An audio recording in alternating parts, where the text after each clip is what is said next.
Claudie Le Breton, vous regardez ces propositions de quelle façon? On se souvient qu'effectivement vous avez remis ce rapport à Cécile Duflot.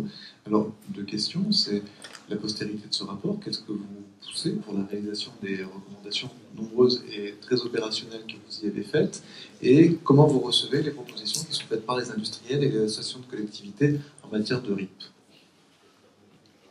D'abord, je voudrais remercier Serge Pélisser, qui est ici présent, pour l'organisation de ces 3e États généraux et d'avoir convié l'Assemblée des départements de France à intervenir, comme nous le faisons parfois. Sous la contrainte ? Non, non, avec plaisir. Ruralitique, l'événement national, le printemps du numérique maintenant à Compiègne. C'est vrai que nous appartenons à cette catégorie des élus, peu nombreux, il faut le dire, qui s'intéressent aujourd'hui aux enjeux du numérique.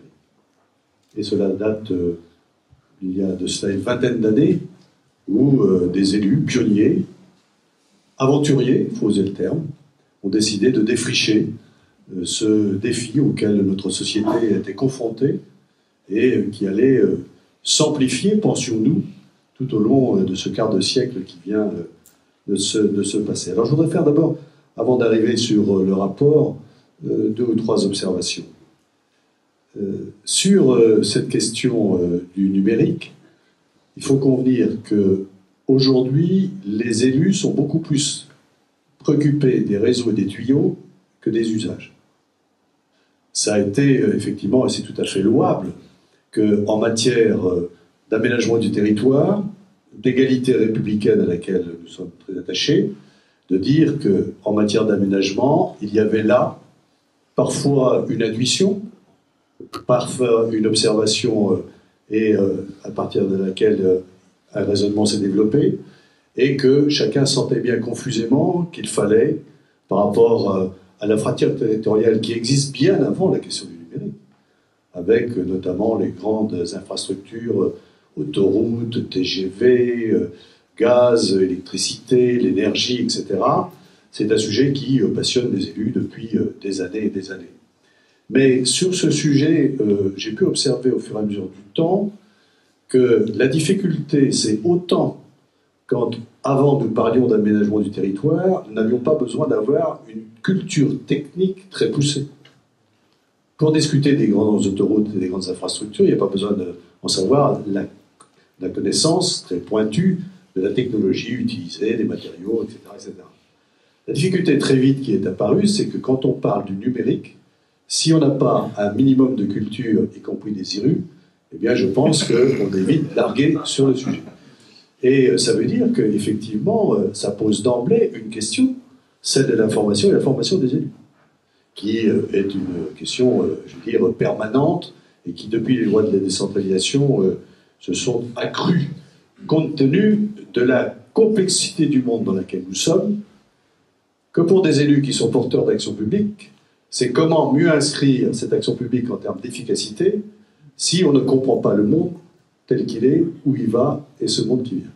Mais ça ne vaut pas que pour le numérique, car le numérique n'est que révélateur de questions intemporelles auxquelles nous sommes confrontés hier comme aujourd'hui. Hein, ça les met encore plus en lumière avec une grande acuité, et ça vaut pour cette première observation. La deuxième, c'est incontestablement, moi je pense, après avoir travaillé sur le sujet dans le cadre de l'écriture du rapport, et puis être dans des groupes de réflexion depuis plusieurs années, qu'avec la question du développement durable, qui porte la question économique, sociale, environnementale et démocratique, voire culturelle, et cette question du numérique, je pense qu'on est au stade d'une véritable refondation de notre modèle économique et social que nous voulons pour aujourd'hui et pour demain. Je crois que c'est une opportunité pour la plupart des collectivités territoriales, j'ai envie de dire, d'une pensée philosophique, politique, sociale, en termes nobles, hein, et non dévoyés, qui aujourd'hui, eh bien, avec tous ces enjeux, nous amènent à essayer de repenser le territoire, l'organisation de nos vies quotidiennes, tous les systèmes d'éducation que l'on veut pour le futur, de la formation continue, et on sait que, eh bien, aujourd'hui, il y a là, je veux dire, un contexte nouveau et, à mon avis, une formidable opportunité. Et dans ce cadre-là, on le voit bien que sur ces sujets, c'est là que la matière politique est intéressante et notre responsabilité à nous, politiques, ce n'est pas d'être des politiques techniciens pointus, c'est de rester des politiques qui essaient de ressortir la matière politique des enjeux et des défis auxquels nous sommes confrontés. Et c'est pas facile, compte tenu de ce que je viens de dire il y a de cela quelques instants. Alors, le contexte auquel on est confronté aujourd'hui, c'est opportunité. Là, demain, élection municipale intercommunale. C'est la nouvelle génération d'élus qui vont être en charge de responsabilité de nos collectivités territoriales. Profitons-en. Dans un an, il y aura la fin du cycle électoral des collectivités territoriales, puisqu'il y aura les élections départementales et régionales. C'est la première fois dans la Ve République que nous aurons, en l'espace d'un an, le renouvellement intégral des 535 000 élus de France. Et on le sait aujourd'hui, parité, nouvelle génération, et est-ce qu'on va justement profiter de cette opportunité pour faire en sorte que demain, il y ait un travail de formation des élus qui soit d'une ampleur énorme par rapport au sujet dont nous parlons cet après-midi, et ça me paraît collectivement l'un des enjeux majeurs, et j'y reviendrai incontestablement dans quelques instants. Mais cette question s'oppose aussi, il faut dire les choses, dans un contexte de tensions financières et budgétaires pour les collectivités qui sont là aussi énormes. À partir du moment où le gouvernement décide de demander aux collectivités de faire un effort pour participer au redressement des comptes publics de la nation, 1,5 milliard cette année, 3 milliards l'année prochaine, vraisemblablement on continuera 3 milliards en 2016 et en 2017, ça montre bien que dans les choix politiques, économiques et dans les choix financiers que nous sommes amenés à faire, je veux dire, il y a encore plus de difficultés déjà par rapport aux défis auxquels nous sommes confrontés. Et nous savons bien les uns et les autres. Aujourd'hui, c'est incontestablement le numérique qui, à mon point de vue, doit être l'une des premières priorités d'investissement du budget d'investissement des collectivités territoriales, car n'oublions pas que dans notre pays, l'investissement public des collectivités, c'est 45 milliards d'euros que nous levons, mais en sachant que 1 euro lève 10 euros, donc vous voyez, c'est une masse phénoménale, et on sait que ce levier que constitue l'investissement public dans une période de décroissance et pour relancer notamment les politiques pour l'emploi, eh bien, c'est un outil important sur lequel il faut s'appuyer l'État, les collectivités territoriales, le monde de l'entreprise et notamment le monde de la formation qui participe du développement local, du développement territorial et du développement économique sur nos territoires. C'est ce qui m'avait amené, lorsque j'avais rencontré Cécile Duflot, dans le cadre des entretiens que nous pouvons avoir avec les membres du gouvernement, c'était à l'automne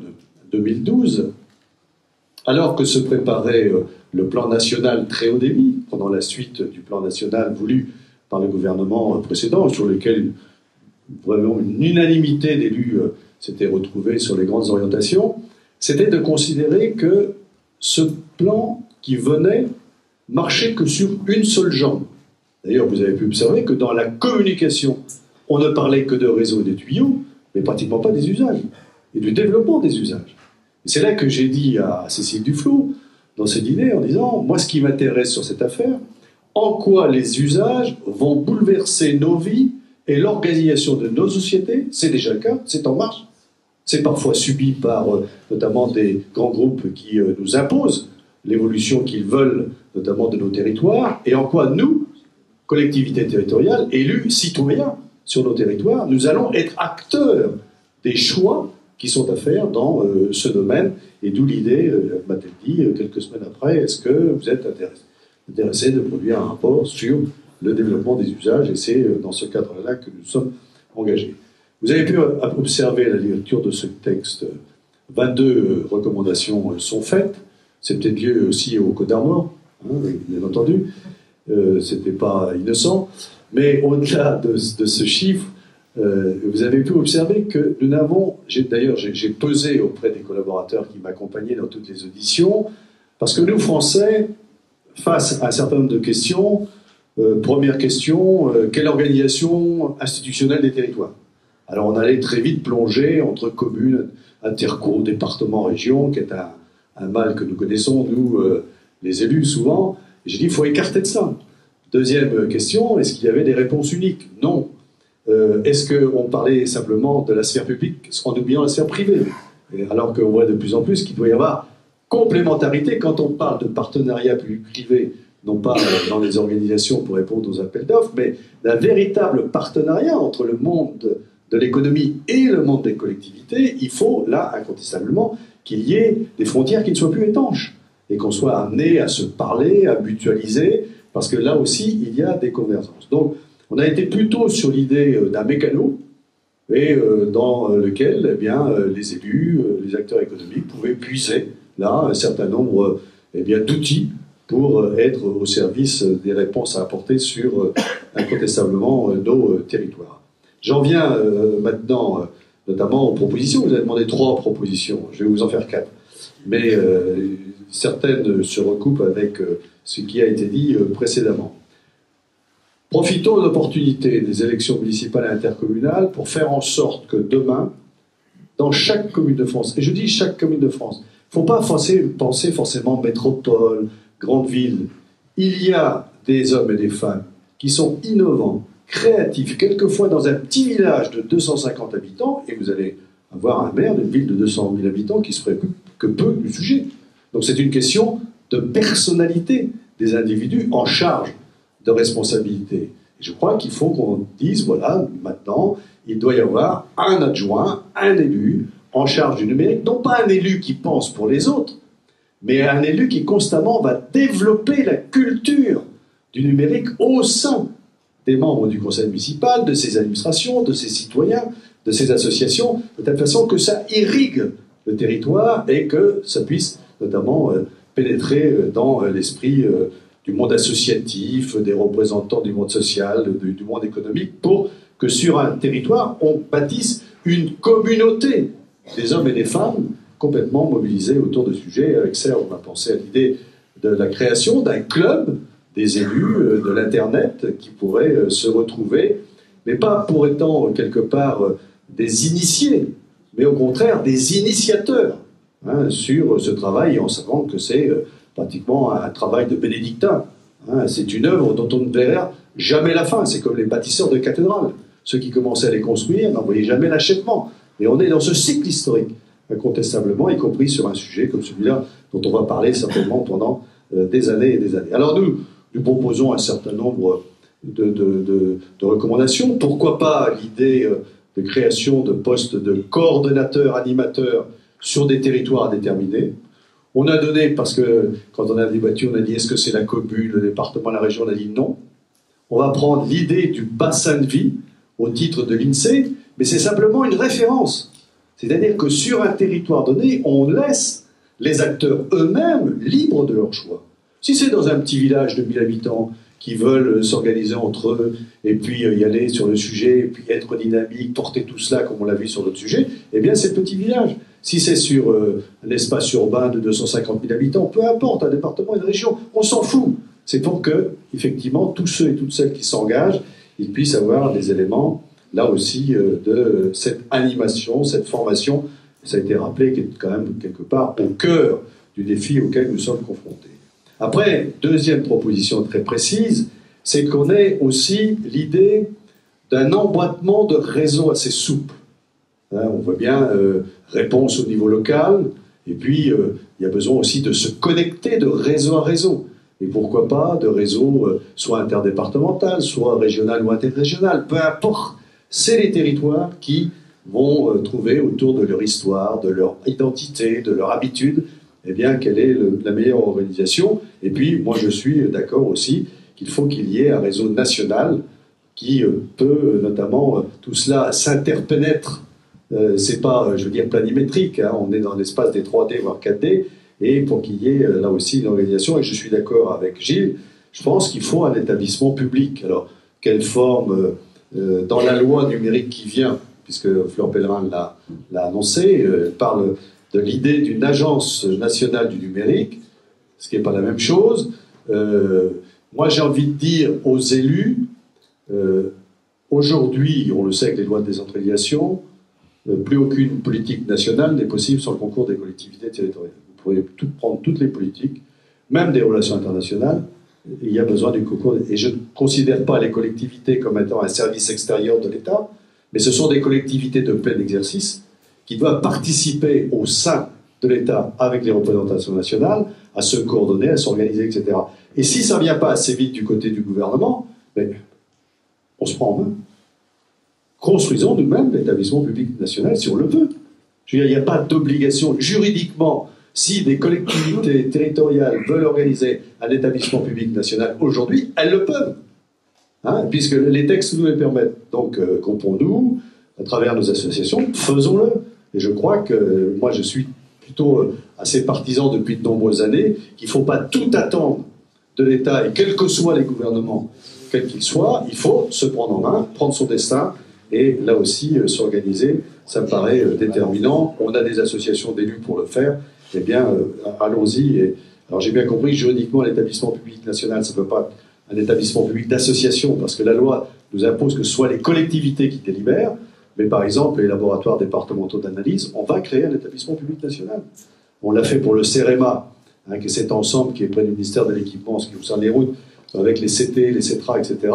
Hein, on a constitué un établissement public national avec l'État. Et là, les collectivités ont été à la manœuvre pour notamment l'AMF et l'ADF pour le constituer. Troisième proposition, c'est là aussi l'établissement très rapidement de référentiels, de ce qu'on appelle la littératie numérique ou plus communément de la culture numérique, parce que dans le cadre de la formation, il y a les élus, il y a les cadres, il y a là aussi notamment nos collaborateurs, et dans les départements, nous on a un réseau important qu'il faut se préoccuper, c'est les travailleurs sociaux, hein, qui travaillent dans le domaine social, des solidarités et de la cohésion, où là il y a un travail extrêmement important à faire. On a beaucoup d'outils à notre disposition, que ce soit le CNFPT, les instituts de formation, ETD et bien d'autres, qui peuvent nous aider sur ce sujet, la question des données, et puis là aussi une organisation sur l'innovation, parce qu'on a une formule, nous à l'ADF, on dit dans les 10 ans qui viennent, il faudra passer des réseaux d'initiatives publiques à des réseaux d'innovation publique du numérique. C'est-à-dire comment on passe des RIP au WIP du XXIe siècle, c'est-à-dire avec l'innovation, parce qu'autour de tout cela, c'est bien la question de l'innovation, hein, technologique, sociale, sociétale, qui est au cœur de l'évolution de nos territoires, et c'est un enjeu formidable. C'est ainsi qu'avec beaucoup d'associations d'élus, l'ARF, notre ami de la Nièvre qui a créé la 23e région, Christian Paul, et quelques autres, on s'est vu il y a quelques semaines, on va créer un cluster national sur le sujet qu'on va appeler réacteur public, hein, pour là aussi s'organiser avec des financements européens, des collaborateurs, etc., et qu'on puisse là ne pas attendre tout de l'État, mais que nous soyons capables de nous prendre en charge. Voilà 3 propositions. Je rejoins Agile Cagnel sur l'une d'entre elles. Je pense aussi, comme le président de cette fédération, Philippe, qu'il faut une loi sur le numérique, c'est déterminant, on la demande. Et là aussi, il faut que nous, les élus, nous participions à cette écriture-là. Hein, le gouvernement, c'est son travail, de porter du droit public, de faire en sorte qu'il y ait une loi, mais il faut que les acteurs que nous sommes, pas seuls, là aussi, avec les acteurs économiques, nous y soyons. Puis, dernier élément, je pense que dans ce cadre-là, on a un dernier défi à relever, c'est l'ingénierie numérique territoriale. Et c'est là que je pense qu'on aurait une créativité qui me paraîtrait assez pertinente de créer cette ingénierie, les acteurs publics et le monde de l'entreprise. Et comment, sur des territoires, on est capable de mutualiser, alors que nous, on essaie de mutualiser l'ingénierie publique entre les collectivités territoriales, mais là, on va plus loin. C'est-à-dire, on prend les entreprises, on les invite. Elles ont même aussi, je veux dire, en fonction de leur identité, elles, de fonction de production, quelle qu'elle soit, et nous, d'efficacité de service public, je pense qu'on peut avoir des convergences entre nous, plutôt que de rester entre soi et de dire que sur des territoires à déterminer, eh bien, on peut aussi, le monde entreprise et nous, porter cette idée de service d'ingénierie numérique territoriale. Et je crois que ce serait là montrer qu'on est capable eh bien, d'avoir véritablement un vrai partenariat public-privé sur ces territoires-là. Donc vous voyez, il y a là 4 propositions, hein, y compris la loi sur le numérique, ça fait 5, l'établissement public. Donc on se retrouve à la convergence et avec notamment la VICA qui est notre maison mère à tous, puisque c'est là qu'il y a toutes les collectivités territoriales. Merci beaucoup pour cette conviction.